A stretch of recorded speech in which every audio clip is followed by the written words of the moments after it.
और इस वक्त की बड़ी खबर सुन लीजिए। ब्रेकिंग न्यूज है। अजमेर में बजरी माफियाओं का आतंक दिख रहा है। खनन विभाग की टीम पर बजरी माफियाओं के गुर्गों ने हमला बोल दिया। दरअसल विभाग की टीम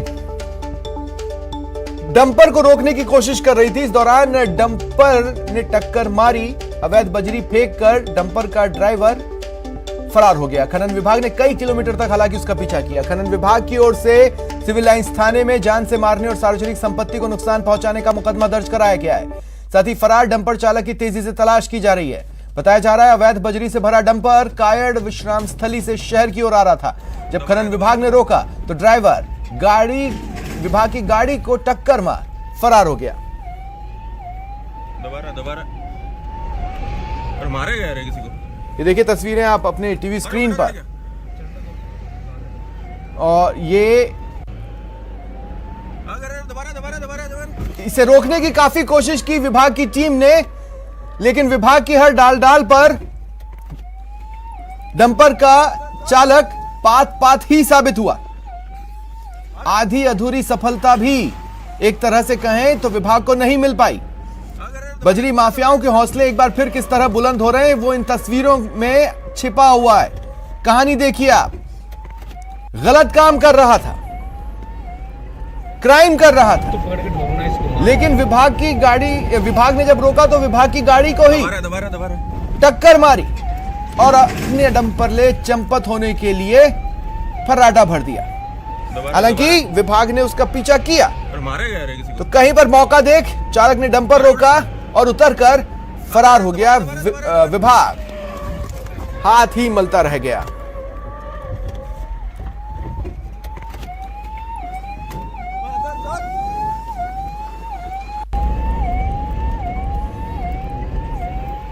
तो पकड़ के ढोलना इसको मार। ये माइनिंग डिपार्टमेंट ने कराया है। इसके अंदर माइनिंग डिपार्टमेंट की एक गाड़ी जो अवैध बजरी लेके जा रहे थे उसका पीछा कर रही थी और वो जो डंपर है उसने इनकी गाड़ी को टक्कर मारी। उसके बाद में बजरी गिराकर आगे निकल गया। जी, ये 3 PDPP एक्ट में किया गया है, MMDR एक्ट में किया गया है। इसके अतिरिक्त राजकार्य में बाधा, सरकारी संपत्ति को नुकसान और जान से मारने की नियत से हमला। जी, मुकदमा दर्ज कर दिया गया है।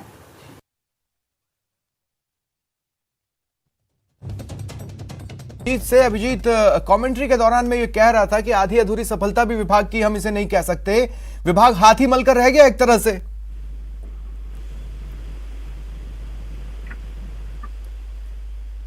अभिजीत दवे हमारे सहयोगी हमारे साथ फोन लाइन पर है। मुझे बताया जा रहा है अभिजीत सुन पा रहे हैं मुझे? जी स्वप्निल, अपना सवाल दोहराएं। जी अभिजीत, मैंने कहा कमेंट्री के दौरान मैंने इस बात को कहा कि आंशिक सफलता भी इसे विभाग की नहीं कहा जा सकता। विभाग तो ये समझ लीजिए कि बस हाथ मसलते रह गए। देखिए, खनन विभाग की टीम लगातार जो अवैध बजरी परिवहन हो रहा है इसके खिलाफ कार्रवाइयां कर रही है। अजमेर में लगातार इस तरह की कार्रवाइयां होती गई हैं। उसी कड़ी में आज कायड़ विश्राम स्थली के यहाँ से एक अवैध बजरी से भरा जो डंपर था वो परिवहन हो रहा था, जिस पर जो खनन विभाग की टीम है वो उसका पीछा कर रही थी। वीडियो में साफ देखा जा सकता है कि सायरन के साथ खनन विभाग की टीम जो है डंपर चालक को रोकने के लिए कोशिश कर रही थी, लेकिन जैसे ही विभाग की गाड़ी जो है डंपर के आगे आती है, डंपर चालक का दुस्साहस होता है कि वो उसको टक्कर मारता हुआ आगे बढ़ जाता है। और देखिए, ये जो तस्वीरें हैं ये राष्ट्रीय राजमार्ग की है। ये जयपुर को जोड़ता हुआ राष्ट्रीय राजमार्ग है जहां से ये अजमेर की तरफ आ रहा था। तो गनीमत तो यही रही कि जब डंपर चालक ने विभाग की गाड़ी को टक्कर मारी तो ज्यादा बड़ा हादसा नहीं हो पाया, लेकिन गाड़ी असंतुलित हो गई थी और गाड़ी में ही बैठे जो विभाग के कार्मिक थे वो इस पूरे वीडियो को बना रहे थे। इसमें साफ तौर पर देखा जा सकता है कि दुस्साहस बजरी माफियाओं का किस कदर बढ़ गया है। हालांकि बाद में विभाग की ओर से मुकदमा दर्ज करा दिया गया है। कई विभिन्न धाराओं में मुकदमा दर्ज किया गया है सिविल लाइन थाना पुलिस की ओर से, जिसमें सार्वजनिक संपत्ति को नुकसान पहुंचाना, जान से मारना और राजकार्य में बाधा डालना, इन तमाम मुकदमे जो है धाराओं में दर्ज किए गए हैं। और जो डंपर का नंबर था उस डंपर नंबर के आधार पर अब RTO विभाग से रजिस्ट्रेशन नंबर के आधार पर पता कराया जाएगा कि डंपर चालक और डंपर मालिक कौन था। उसके खिलाफ पुलिस कार्रवाई करेगी। लेकिन बड़ी बात यह है कि इस तरह के दुस्साहसी हमले बजरी माफियाओं की ओर से, खनन माफियाओं की ओर से लगातार किए जा रहे हैं। चलिए, शुक्रिया तमाम जानकारी के लिए। सुजानगढ़ से खबर है। पार्षद चुनाव की रंजिश में 2 युवकों की बर्बर पिटाई का मामला सामने आया है। अस्पताल में भर्ती पीड़ित युवक के मुताबिक चुनाव में उन लोगों ने ओम प्रकाश गुलेरिया के परिवार का साथ नहीं दिया। इससे नाराज होकर ओम प्रकाश और उनका परिवार पीड़ित परिवार का दुश्मन बन बैठा। पीड़ित मनोज के मुताबिक 16 मार्च की शाम जब वो अपने दोस्त के साथ हाईवे के होटल पर चाय पी रहा था, तभी छगन गुलेरिया अपने 2-3 साथियों के साथ आया और दोनों को कैंपर गाड़ी में डालकर खेतों में ले गया, जहां दोनों को मारा पीटा गया। पुलिस जांच कर रही है।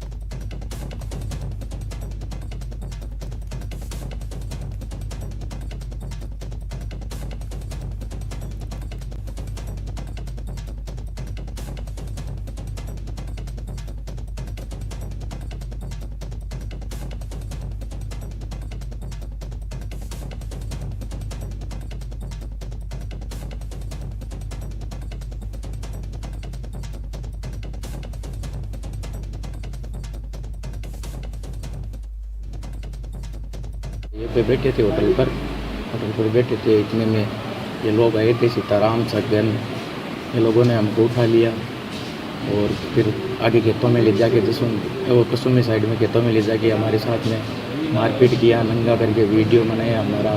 फिर माफ़ी मंगवाने की बोला मुकदमा करा दिया, ठीक नहीं है। फिर ऐसे करके मारपीट करके हमको तो होश ही नहीं था।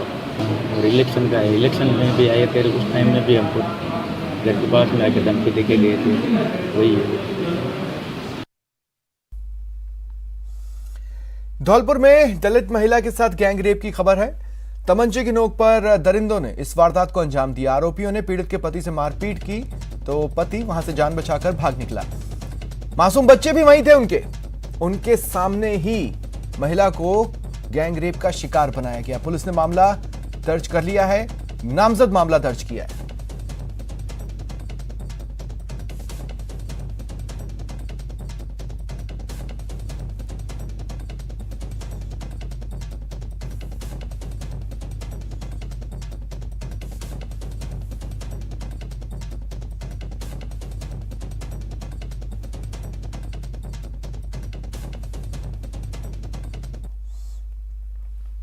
करौली व्यापारी मर्डर मामले में बातचीत के बाद परिजन मान गए। प्रशासन और परिजनों के बीच सहमति बनी है।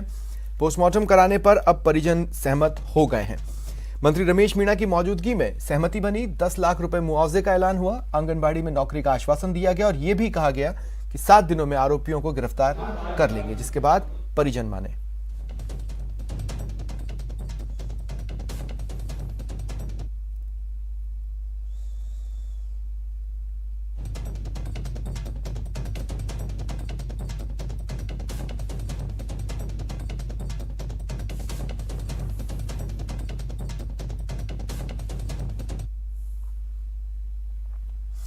चित्तौड़गढ़ में एसीबी ने बड़ी कार्रवाई की। रिश्वत लेने के आरोप में एक सहायक प्रशासनिक अधिकारी को गिरफ्तार किया। उपखंड अधिकारी और तहसीलदार को प्रकरण में नामजद किया गया है। बुधवार को एसीबी की टीम ने उपखंड कार्यालय में राजस्व वाद निस्तारण के मामले में औचक कार्रवाई की। सहायक प्रशासनिक अधिकारी असलम कुरैशी की टेबल से 3 लाख रुपए मिले, जिस पर वो कुछ स्पष्ट नहीं कह पाया। पूछताछ के दौरान उसने बताया कि राशि उपखंड अधिकारी ने उसके पास रखी थी। पुलिस ने उपखंड अधिकारी से भी लंबी पूछताछ की और उसके घर की तलाशी ली। 14 तोला सोना, एक गाड़ी, 31 फाइलें बरामद हुई। एसीबी ने जांच में पाया कि एक मंदिर भूमि के वाद के निस्तारण की एवज में राशि ली गई।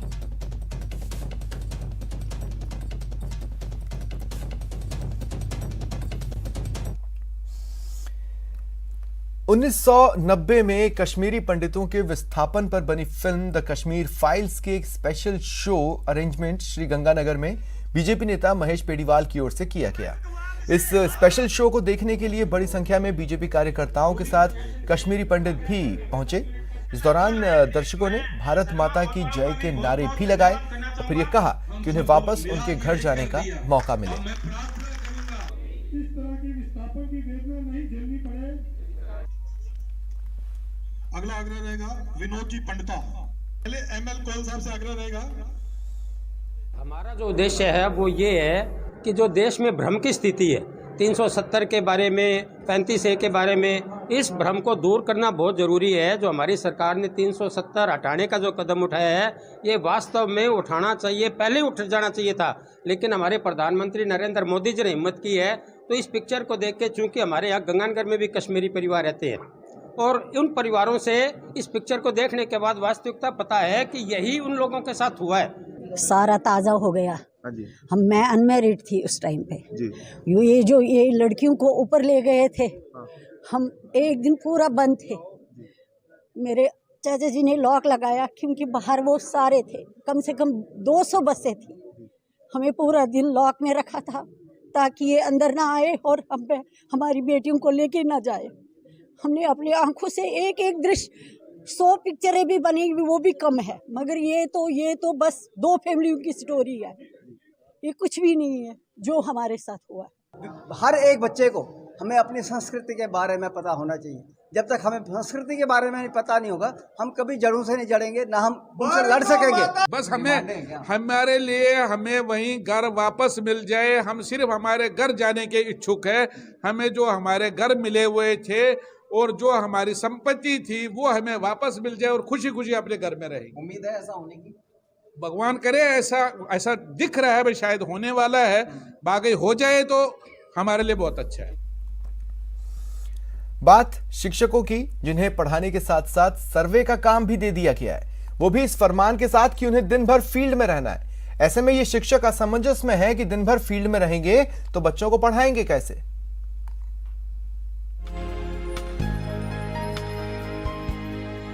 करीब 2 साल के बाद स्कूलों में अच्छे से पढ़ाई शुरू ही हुई थी कि एक आदेश से एक बार फिर बच्चों की पढ़ाई ताक पर रख दी गई है।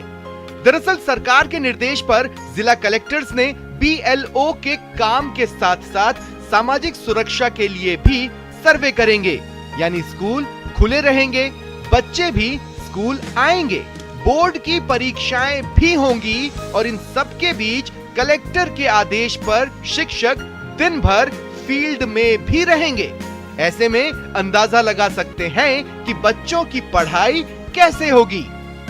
यही बोर्ड की परीक्षाएं चल रही हैं और साथ में स्थानीय परीक्षा भी होगी और करीब 2 वर्ष के कोरोना काल के बाद अब स्कूल खुली है और बच्चों को पढ़ाई के लिए शिक्षकों की अति आवश्यकता है। ऐसे में ये शिक्षक वहां घर घर जाके सर्वे करेंगे तो उन बच्चों को कौन पढ़ाएगा। तो ऐसे में जो गैर शैक्षणिक कार्यों में शिक्षकों की ड्यूटी लगाई जा रही है, इसका संगठन पुरजोर विरोध करता है। शिक्षक संगठन बच्चों के भविष्य को लेकर चिंता जता रहे हैं, तो वहीं प्रदेश के शिक्षा मंत्री इस मामले से पीछा छुड़ाने में लगे हैं। ऐसा है कि जो लोग ऑलरेडी BLO के काम में लगे हुए हैं, प्रतिनियुक्ति पर उनके डिस्क्रिशनरी पावर पर है, उनसे तो कलेक्टर वहाँ मान लीजिए चुनाव से संबंधित अभी कोई काम नहीं है और सरकारी का कोई काम है तो या तो वो टीचर्स जो हैं रिलीव हो गए यहाँ आए और वहाँ यदि रह करके वैसे ही तो रहेंगे तो फिर कलेक्टर निश्चित रूप से किसी न किसी काम में लेगा। शिक्षा मंत्री आधी अधूरी जानकारी के आधार पर तर्क देकर मामले से पीछा छुड़ाने में लगे हैं, लेकिन वो इस सवाल का जवाब नहीं दे रहे कि BLO चुनाव का काम छोड़कर कुछ और नहीं कर सकते, तो फिर शिक्षकों को क्यों हमेशा पढ़ाई के साथ साथ दूसरे काम भी सौंप दिए जाते हैं। जयपुर से न्यूज़ 18 के लिए लवली वधवा की रिपोर्ट। वक्त एक ब्रेक का, ब्रेक के बाद देखिए बीजेपी पर प्रताप प्रहार।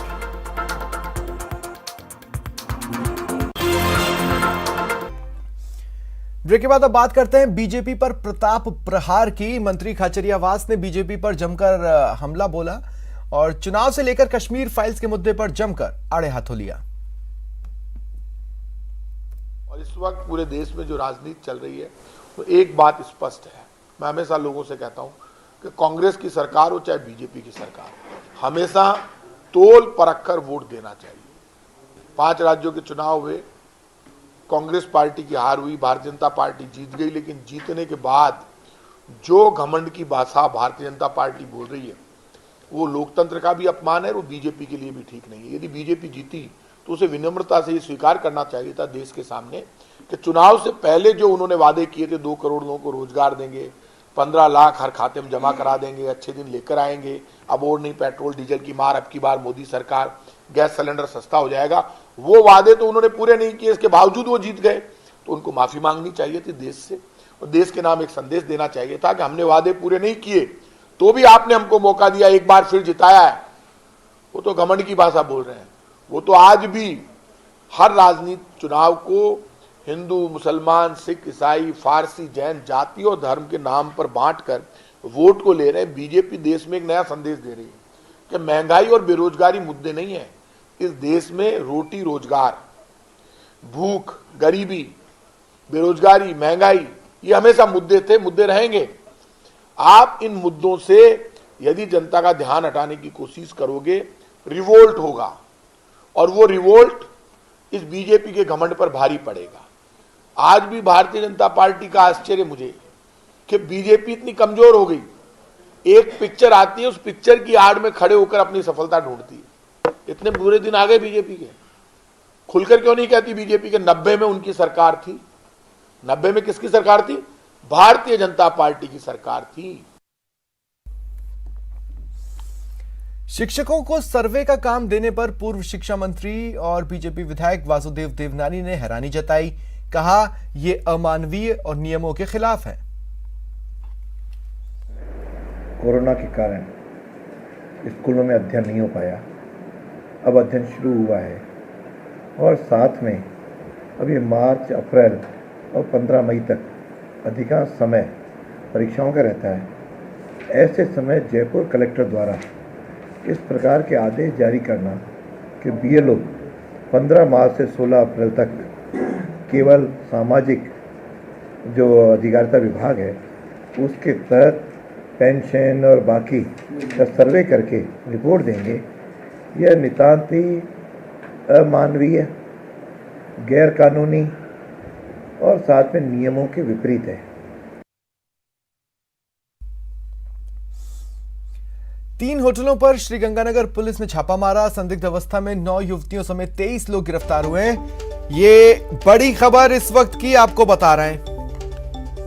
सभी लोगों पर शांति भंग में मामला दर्ज हुआ है। फिलहाल पुलिस की कार्रवाई जारी है। श्रीगंगानगर पुलिस अधीक्षक आनंद शर्मा के नेतृत्व में पुरानी आबादी थाना पुलिस ने बस स्टैंड के पास 3 होटलों में एक साथ छापेमारी की। संदिग्ध अवस्था में 9 युवतियां और 23 लोग, कुल 23 लोग धर दबोचे गए।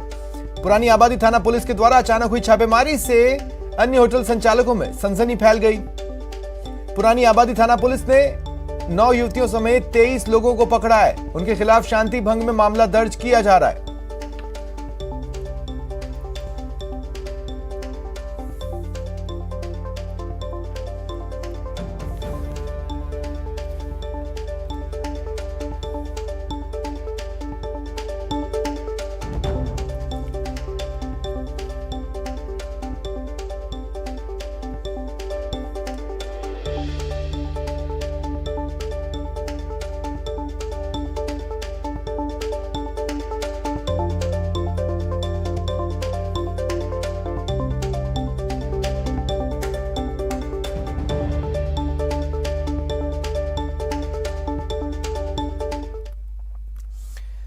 और अब बात होली की, जिसकी खुमारी पूरे मरुथरा पर छाती जा रही है। शहर शहर फागोत्सव की धूम है। बाजार सजकर तैयार है। रंग बिरंगी पिचकारियां, अबीर, गुलाल रंगों से बाजार फटे पड़े। इसके अलावा गुजिया, नमकीन, भुजिया और मिठाई की दुकानें भी सज गई हैं। बड़ी संख्या में खरीदार पहुंच रहे हैं।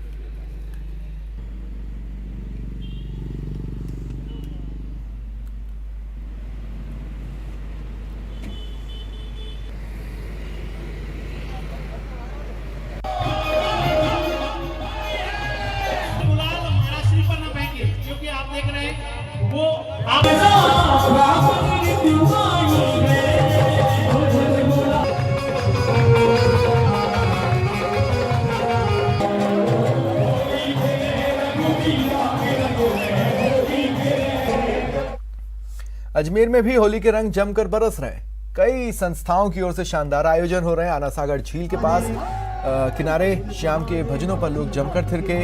हर कोई फाग की मस्ती में सराबोर हो प्रभु के साथ एकाकार नजर आया। मौका था जर्नलिस्ट एसोसिएशन ऑफ राजस्थान के फाग महोत्सव का। महीना फागुन का सिंगार बना, हर आंगन का कुछ रंग का यारो, क्या कहना, ये रंग है होली का कहना। राधे राधे राधे राधे राधे राधे राधे राधे राधे राधे राधे राधे। और राजसमंद के द्वारकाधीश मंदिर में फागोत्सव का उत्साह देखते ही बन रहा है। बुधवार की रात 84 खंभ और राल के दर्शनों ने एक बार फिर ब्रज संस्कृति को साकार कर दिया। माना जाता है कृष्ण जी और राधा जी के बीच वन में खेली गई होली को 84 खंभ के दर्शन में चरितार्थ किया जाता है। राजभोग के दर्शन में प्रभु द्वारकाधीश को निज मंदिर स्थित रतन चौक में विराजित किया गया। यहाँ केले के 84 पेड़ों से पूरा कुंज बनाया गया। प्रभु द्वारकाधीश को अलग अलग रंगों से फाग खिलाई गई, फिर श्रद्धालुओं पर रंगों की बौछार की गई।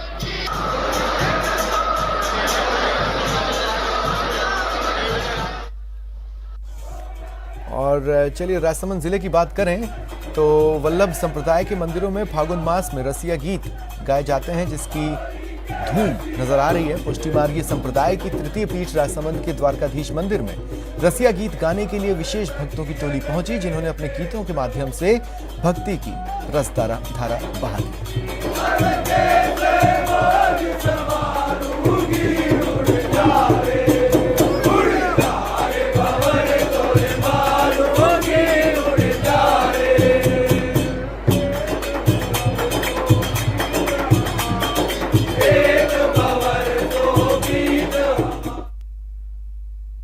फिलहाल इतना ही, नमस्कार।